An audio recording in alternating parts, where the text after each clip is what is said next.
Testing. Testing 1, 2, 3. Alright, we're good. I think you can hear me just fine. Got my microphone in a strange place today, so I think it'll be alright. It's right above my rear view. So, but I'm using my wired mic, so the audio should be a lot better than it was in my other car recording where I used my wireless mic. There's like no middle ground with this shit. So if I use my wired mic, you know, I have to go through the headache of using a wired mic. and if I use the wireless one, the quality isn't going to be as good. So damned if I do, damned if I don't situation.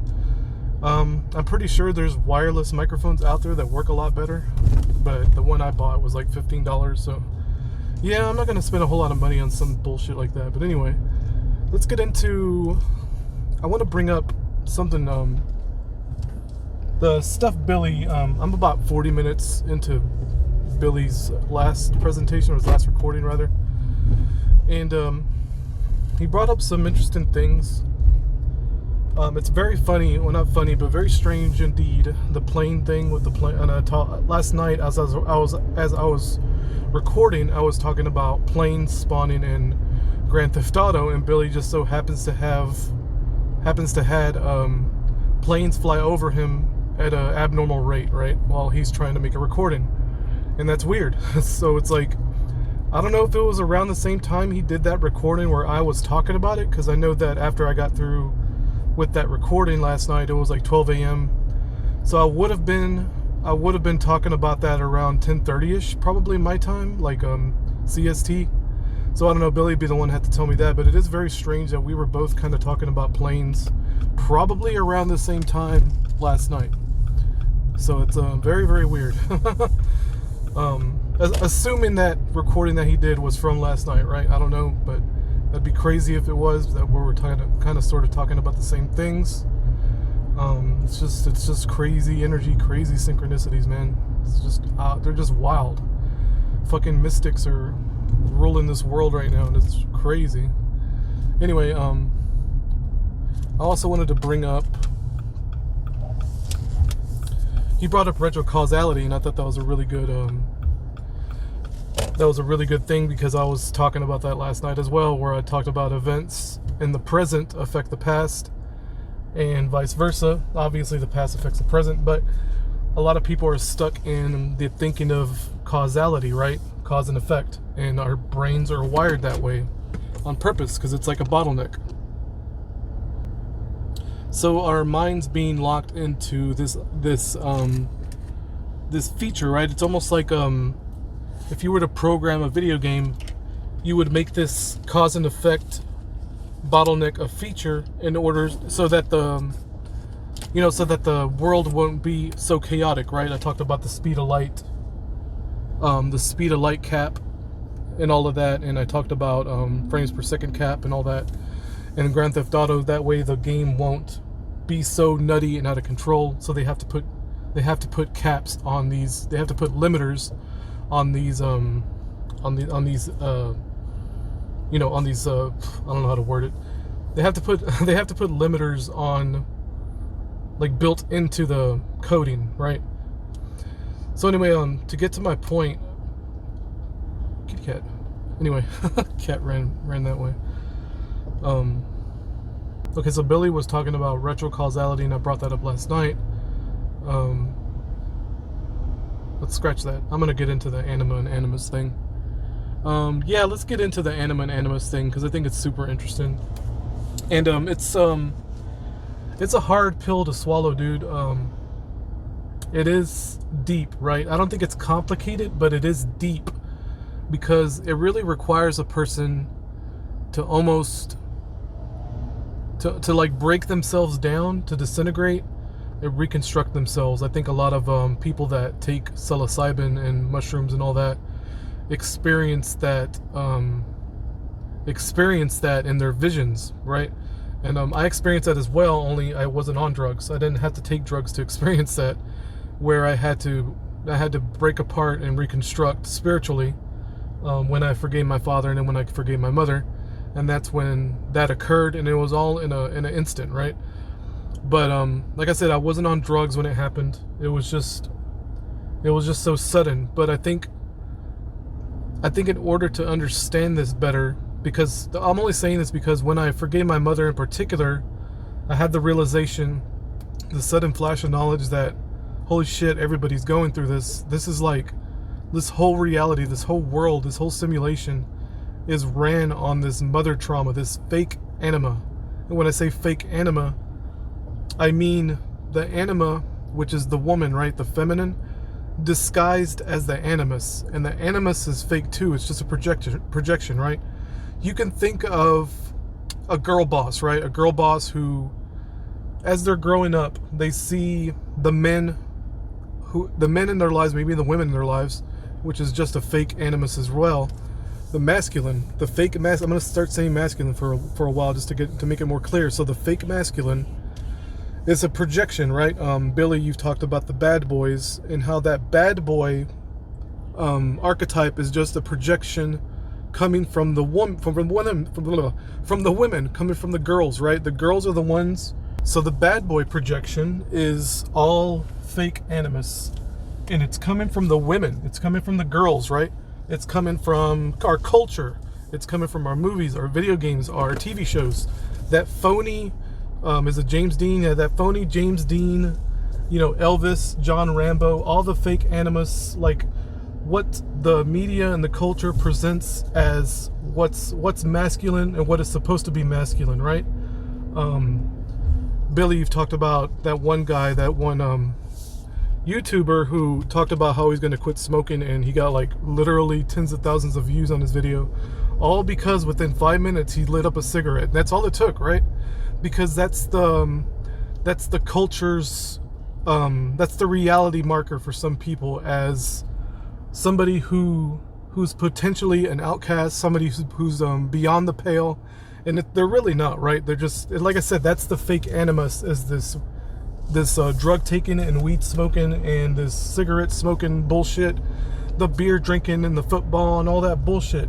That's the fake animus. That's the phony animus.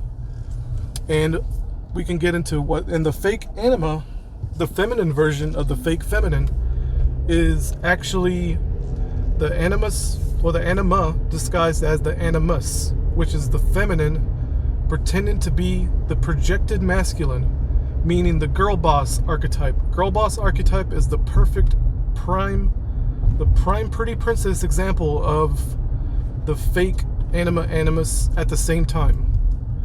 Because a lot of these women, these modern women, right? A lot of these modern women are walking around thinking that they have to be girl bosses in order to operate in this simulation, in this reality, in the culture, right? They have to be girl bosses. They have to walk around acting like men. The phony version of what they think a man is, right? And even the men nowadays don't even know what it takes to be a man, or takes to be masculine, or what it takes, let's put it this way, and what it takes to be the Jesus Christ archetype. Because in my opinion, if you wanna define the true animus and the true anima at the same time, that's the Jesus Christ archetype. That's the Jesus Christ figure. And that's what he was supposed to be, right? But the Catholics, the Catholics and the Christians and everybody just fucked that up. They fucked up that message. They fumbled and fucked up that message so spectacularly. It's ridiculous, man. And the stupid phrase, what would Jesus do? It's like, yeah, what would Jesus do? Like, he is supposed to be the perfect masculine and the perfect feminine at the same time. And that's boy howdy. I mean, what else is there to say? We can talk about the anima projections in Jesus Christ's life, right? To give a good example of the phony anima, or rather the fake anima that Jesus recognized was his own mother. And then we have Mary Magdalene. So we got the two Marys, right? We got the Virgin Mary and the prostitute Mary, who represent Jesus's anima.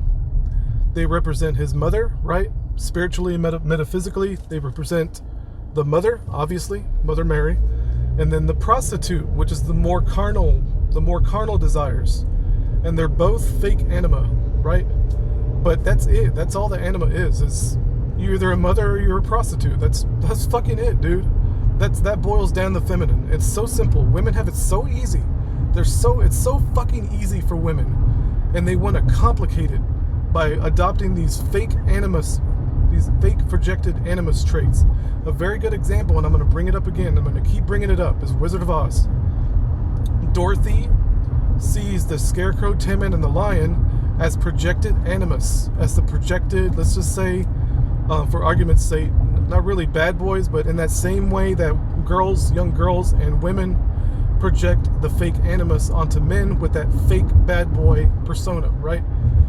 Women expect, so let's say in Dorothy's mind, right, she expects the Scarecrow, the Tin Man, and the Lion to possess these animus traits that society expects out of men, right? Because the men around her, she only sees these three archetypes, which is the hard workers, essentially. Well, and the Scarecrow represents education, Tin Man represents morality, and the Lion represents bravery, like the military, right? I said it before, they represent the three institutions, education, church, and military in society. So Dorothy growing up being a woman doesn't have a home. This is the metaphor for the whole fucking movie. She doesn't have a home because she doesn't know what it takes to be a woman.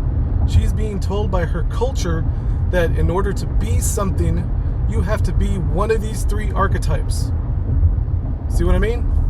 And this is what modern women are struggling with. And like I said before, Dorothy's a modern woman, because that movie was was after the Great Depression. That makes it modern, in my opinion. So it's a little easier to understand if you just think of Dorothy from The Wizard of Oz. And her anima figures are the Wicked Witch and Glinda. And it's simple. It's that simple. The mother figure, right? The deceitful mother figure, which is Glinda, because Glinda was a bitch, okay? She was manipulating Dorothy from the get-go. And then the Wicked Witch, whose motivations aren't necessarily all that clear either, right? Because in Dorothy's mind, the anima figure is either the Wicked Witch or the mother, the caring mother, right? In her mind, it's the caring mother because she's a fucking little stupid teenager, right? Who sees her mother, or maybe who sees women as these two archetypes, and there's no in between, right? There's no subtlety, there's no gray area, and that's not the way the world works. But Dorothy's a young lady. She's a young girl. She's probably premenstrual. It's very possible she's premenstrual, right? So her becoming a woman and walking into the land of colors, right? She goes from monotone or sepia. After having a tornado hit her home, she goes into the land of colors. And that's when she meets the three archetypes. That's when she meets the two anima archetypes and the three animus archetypes, which are represented by, I'm going to say it again because it's super important. I'm going to do a Matt does, repeat myself until y'all fucking get it. The three institutions of education, military, and church, right? The religious institutions. That's what those three characters represent. And like I said, the women the women are confused. The women are confused because they don't know their place in this world anymore. It's all over the place, right? The best they can do is to not only project the animus onto men, but to adopt that same reflection. And it's like a weird feedback loop where men and boys don't know what they are. They don't know their role in society, and neither do women, because the men don't got their shit together. This is men's fault, all right? This is men's fault for basically letting the women take control the way they did. Anyway, I think that's going to clear a lot of things up. I'll elaborate some more, and I'll probably just end up repeating what I'm saying here because it's super important. I made 2 presentations on The Wizard of Oz, and to me, not to fucking suck my own dick here, but it's like, to me, those are two of the most important videos I made on my channel. Is the one where I talk about the anima and animus and Dorothy in The Wizard of Oz, because it explains so much. It explains so much of what's going on in the world right now, with women being confused and men being weak, and even men taking on these phony animus roles, which would be the Scarecrow, Lion, and the Tin Man. Those are fake animus roles. Okay, that's my point. The ultimate animus role, the ultimate animus archetype is Jesus Christ in the Bible. I'm sure there's more examples out there, right? I was raised a Christian. That's my only frame of reference. There's probably other figures out there, Buddha, blah, blah, blah. But Jesus is the most well-known. He's the easiest one to talk about. You know what I mean? Anyway, I think that covers what I want to say. If y'all have any questions, let me know. I will post this as soon as I can. Take it easy.